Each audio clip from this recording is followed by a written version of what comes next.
നല്ല തിളയ്ക്കുന്ന കപ്പയാണ് ഗൈസ്. അപ്പോൾ ഇത് നല്ല പോലെ കപ്പ തിളയ്ക്കുന്നുണ്ട്. ഇന്ന് നമുക്ക് കഴിക്കാൻ കപ്പയും ചമ്മന്തിയാണ്. അപ്പോൾ ചമ്മന്തി ഉണ്ടാക്കാനായിട്ട് ഞാനിവിടെ 2 പച്ചമുളകും 3 ഉള്ളിയാണ് എടുത്തിട്ടുള്ളത്. അമ്മ എന്തോ സൈഡിൽ നിന്ന് പറയുന്നുണ്ട്. അപ്പോൾ ഞാനിത് പൊളിച്ചെടുക്കട്ടെ ഗൈസ്.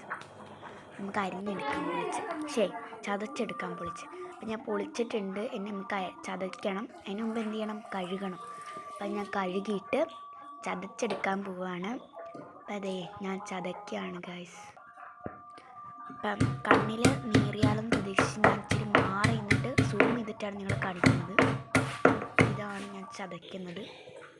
കണ്ണൊക്കെ നീറിയിട്ട് വയ്യ എൻ്റെ പൊന്നോ. പിന്നെ ചമ്മന്തി റെഡിയായി. ഇതിൻ്റെ ഇടയ്ക്ക് ഞാൻ ഉപ്പിട്ടിട്ടുണ്ടായിരുന്നു, അത് ഇടാൻ മറന്നുപോയി. പിന്നെ അമ്മ ആണ് വെളിച്ചെണ്ണയൊക്കെ ഒഴിക്കുന്നത്. അപ്പം അമ്മ വെളിച്ചെണ്ണയൊക്കെ ഒഴിച്ച് തന്നു. ഇതാണ് നമ്മൾ ഉപയോഗിക്കുന്ന വെളിച്ചെണ്ണ. എന്നിട്ട് ഞാൻ ഉപ്പിട്ടായിരുന്നു ഗൈസ്, അത് ഇടാൻ മറന്നു പോയിട്ടുണ്ട്, സോറി. എന്നിട്ട് ഞാൻ കപ്പയും ചമ്മന്തിയും കൂടെ കഴിക്കുകയാണ്. ഇപ്പം ഞാൻ വോയിസ് ഓവർ കൊടുക്കുമ്പോഴും ഞാൻ കഴിച്ചുകൊണ്ടിരിക്കുകയാണ്.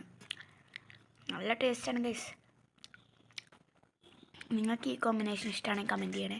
കട്ടൻ ചായ ഉണ്ട്, പാൽ ചായ ആണ് എനിക്കിഷ്ടം, അതുകൊണ്ട് ഞാൻ കട്ടൻ ചായ കുടിക്കുന്നില്ല.